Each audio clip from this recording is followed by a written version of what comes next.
Hi, my name is Mantu Joshi, author of The Resilient Parent, Everyday Wisdom for Life with Your Exceptional Child. Be the patience you want to see. I hate transitions. I hate them. I wish that I could just beam my kids from point A to point B like they do in Star Trek, and that we never had to even deal with the transition at all, or I could somehow wiggle my nose like Samantha in those old Bewitched episodes, and just kind of magically get them where they need to get to next.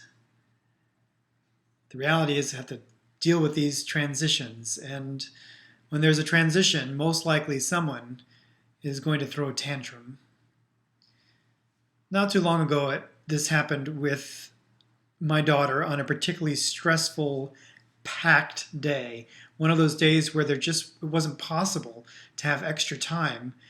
And I had to get from one appointment, had to pick something up from home and go someplace else. And as I pulled into the driveway, I looked in my rear view mirror and was, oh man, my daughter had fallen asleep in the back of the van. And normally that would not be a big deal, but with her sensory issues and her sleep issues and all the other stuff, as we pulled in, she woke up and was angry that we had stopped and that we had woken her up, and she had a tantrum for the ages.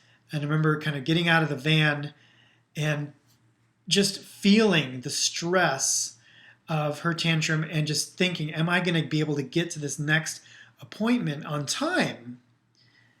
And then as I was kind of just walking from the van and trying to calm myself down, I kind of took a little peek over my shoulder, and I saw a dog bowl flying out of the van, and I saw bits of lunch and other things just being strewn all over.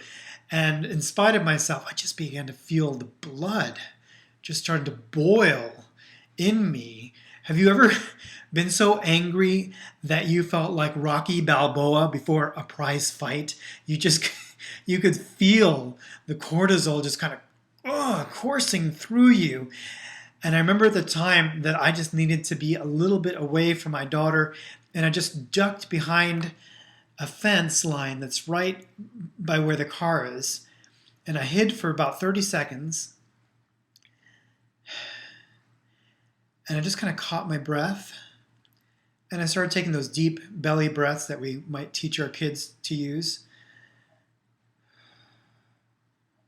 And then I started thinking about what I do in meditation to bring myself back. And I just kind of began to be physically aware of what was happening in my body. And in that moment, I had to do two things. First, I had to forgive myself for being late for the next appointment. Because you know what? When you have a kid with special needs, especially a kid who has behavioral issues, you just can't always predict your timing. And, if you try to get to a place too early, it's just too stressful to get everyone to wait properly. And if you get there, right on time, someone might throw a tantrum. It's impossible to really kind of always be on time. And so I gave myself that grace first. And secondly, I just kind of paid attention to myself physically. As I said, I was breathing. I paid attention to the back of my tongue.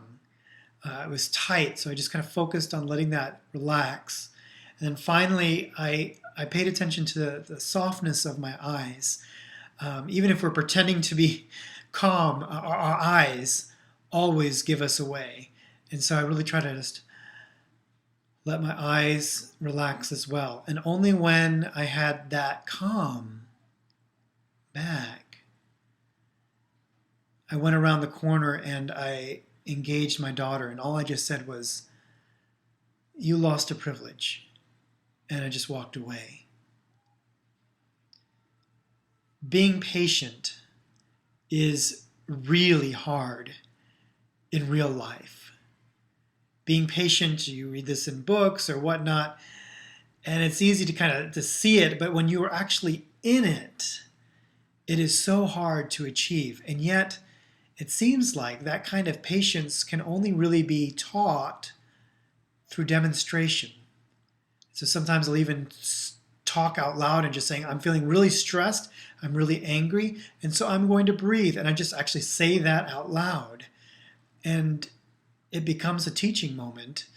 And if nothing else, it helps me to remember that I am trying to be the patience that I want to see with my own kids. And in a sense, we are then able to co-regulate in those moments, at least not make things worse. How do you find your calm?